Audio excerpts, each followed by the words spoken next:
All right, well, hello, everyone, and thank you. Now that you have full stomachs, let's see if I can keep your attention.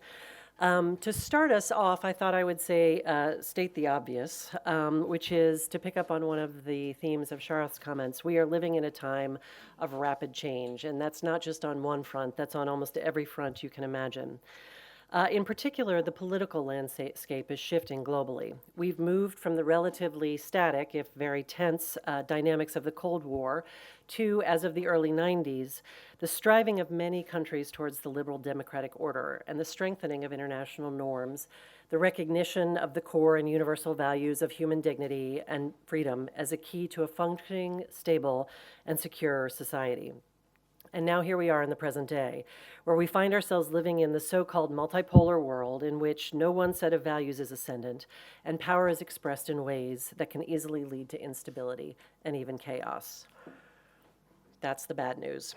But there is another aspect to today's story, one that you may not know as well. One of the biggest changes globally over the past 15 to 20 years is the number of ordinary people standing up for themselves and their communities against injustice and abuses of power everywhere across the world. Imagine a difficult place, and I guarantee you there's a human rights defender there trying to change it. Human rights conversations are often about the horrible things that human beings do to one another, but that's not my story tonight. Tonight's story is about how people you've never heard of are building a better world, where powerful institutions and governments are expected to respect basic rights and the freedoms of citizens. Many of you may be here tonight because you care about human rights or have learned about human rights thanks to the high profile and influence of international human rights organizations. For years, they have fought for governments to take seriously their responsibilities to their citizens out of a conviction that it is the right thing to do and that it is the smart thing to do. Their efforts have opened space for people across the world to enjoy their rights and to challenge abuses where they occur. And people the world over have stepped into this new space, forming organizations and pressing their governments for transparency and accountability for their actions. But they have not had direct access to the kind of resources that would truly let them pursue their vision themselves. Our model at the Fund for Global Human Rights is designed to change that.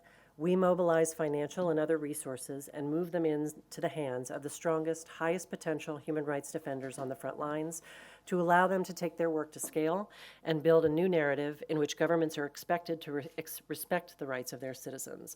So this just gives you a sense of the scale at which we're operating now and the places in which the fund is making grants and supporting human rights activists. So why is local activism an important part of the human rights story? Well, Sharath gave you a sense of that in his opening comments, but I want to talk about two main things. One is power, and the second is legitimacy. Power. If you're talking about taking on powerful actors, like governments, for example, especially the abusive ones, you need to have your own source of strength. If your resources don't match theirs, and they seldom do, if you don't control big institutions, and we seldom do, the numbers of people who support your goals begin to make a very big difference. Secondly, legitimacy and effectiveness. The solutions to the entrenched problems are best articulated by those experiencing them. They know what's needed, they know what works, and they are there as an authentic voice representing the interests of their communities. So let's talk for a second about power. One word that I hope you remember from my comments tonight is the concept of constituency. We think about that mostly when we talk about politics, but we at the fund are interested in ways to build the constituency that supports human rights, because that is a source of power.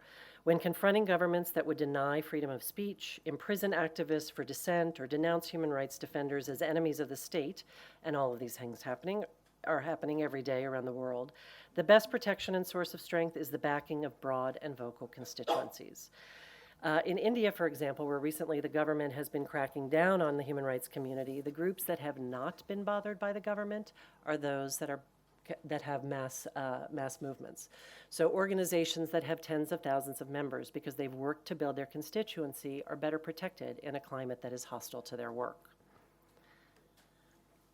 Secondly, thinking about the legitimacy of the solutions and the legitimacy of the message. Local leadership is really important to the long-term success of the Human Rights Project because As I mentioned, local actors have the best sense of what will secure change in the long run and are in the position to be vigilant day in and day out. Human rights are sometimes also, and this is an important point, human rights are often denounced as being the agenda of outsiders, that people who are talking about human rights are actually doing the bidding of foreigners or foreign governments or serving values that are not local. Local voices show the lie in these assertions. I have worked for over 20 years with human rights defenders from all over the world, as Yeva kindly mentioned in her introduction, and all of them value the concept of human dignity and believe in justice for the communities from which they come. So let me walk you briefly through 3 examples of what I'm talking about. And I'm not going to focus on the underlying problem because I don't have time. Instead, I'm going to talk about the solutions and responses that people have come up with. These are 3 examples of how local organizations are combining often very simple technology with their own creativity and having a big impact. And if you have any other questions about the underlying issues, I'm happy to answer those later in the Q&A. So first I want to tell you about HerasMap. HerasMap is based in Cairo. It was founded in 2010 as the first volunteer initiative to work against sexual harassment in Egypt, a problem that is rampant and not taken very seriously by officials. The group aims to use online and mobile technology, research, and campaigns to create an environment where sexual harassment is not tolerated. Okay, so how do they do that? Sounds like a great idea. They've done things on multiple fronts using technology. One, they've trained Uber drivers. They partnered with Uber to train their drivers so that they are vetted for their behavior. And as a person who's ridden in a lot of taxis in Cairo, I can tell you this is a big improvement in the Department of Sexual Harassment. They've also launched a Safe Schools and Universities program. Many of you may know that a lot of girls don't get the education that they would like to have because of the risk of sexual harassment in schools. And HerasMap is fighting that by creating teams that work in schools and universities to combat sexual harassment. They also use their online tools. They have a virtual map that you can use on your mobile phone to report instances of sexual harassment as they happen, expose perpetrators, and get an official response. Next example, one of my favorites, Welcome to Integrity Idol. So this is about an organization called Accountability Lab Liberia, which is focused on fighting corruption. Human rights advocacy, as practiced traditionally, for example, by a number of international human rights organizations, has focused on a methodology that's known as naming and shaming. So this is an organization that decided to tweak that and try something new. And they call their methodology naming and faming. And this is an effort to fight corruption, which is a huge problem in countries where resources are constantly being diverted away from justice and healthcare systems and everything else into the pockets of corrupt individuals. So this man holding his Integrity Idol badge is Bukari Sakila, who is a pharmacist in Liberia. He is the second ever Integrity Idol and is being recognized by the president of the country, Ellen Johnson Sirleaf, just 2 weeks ago. And he is being recognized. He was chosen from 2,000 candidates in Liberia because he works incredibly hard as a pharmacist to provide health care and medicines to communities regardless of their means, and to use his own means to provide educational opportunities to children from across the country. This idea, launched by Accountability Lab in Liberia, was considered an important new strategy to recognize and inspire people to do their jobs well, instead of just criticizing them when they did them poorly. It recognizes officials for being honest, responsible, and accountable. The public votes online and via SMS in response to the show being on television and on the radio, and they have been so successful that this model has now been exported to 6 other countries across the world. I'll mention quickly Nazdeek, which is an organization. I don't know if any of you had a chance to look at the viewfinders during the reception part of the evening, but this is an organization that uses virtual reality as an advocacy tool.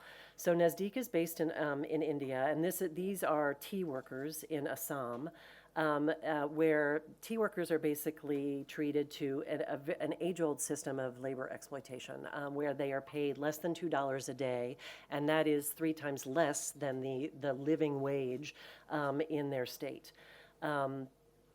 Nazdeek has organized workers to document their problems and then turn the documentation into virtual reality that they make portable. So they use it to inform other people in India about these problems, because lack of information is often a big barrier to effective advocacy, and they've used it with policymakers to help them translate a virtual reality into actual reality and spur action. I will, because I know I'm running out of time, mention quickly something that I think is the flip side of the success stories that I just told you. And that is that we are living in a world, as Sharth mentioned, where, and Catherine mentioned in particular, threats to the kind of effective human rights advocacy that I'm describing are on the rise. And there are two main ways in which this is happening. The first is just the threat of physical violence. This person, is this the, yes, right here. This is Berta Caceres. Berta was a advocate in Honduras who fought for over 20 years to get the rights of indigenous poor communities in Honduras respected. Those communities in particular are suffering the brunt of mining companies that come in and destroy the land and livelihoods of communities, often displacing them because of large corporate projects that wind up mostly lining the pockets of corrupt government officials. Berta was assassinated in her home just under a year ago by two assailants.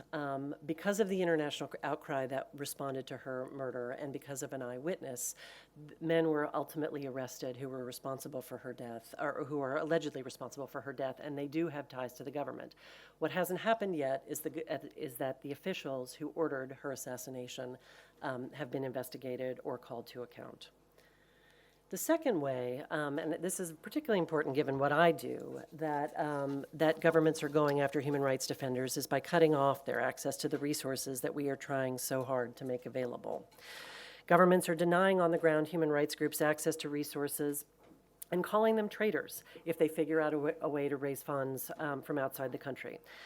This is Hossam Bahgat. He is one of the most visible human rights activists in Egypt and an investigative journalist. He also happens to be a very dear personal friend of mine and a board member of my organization.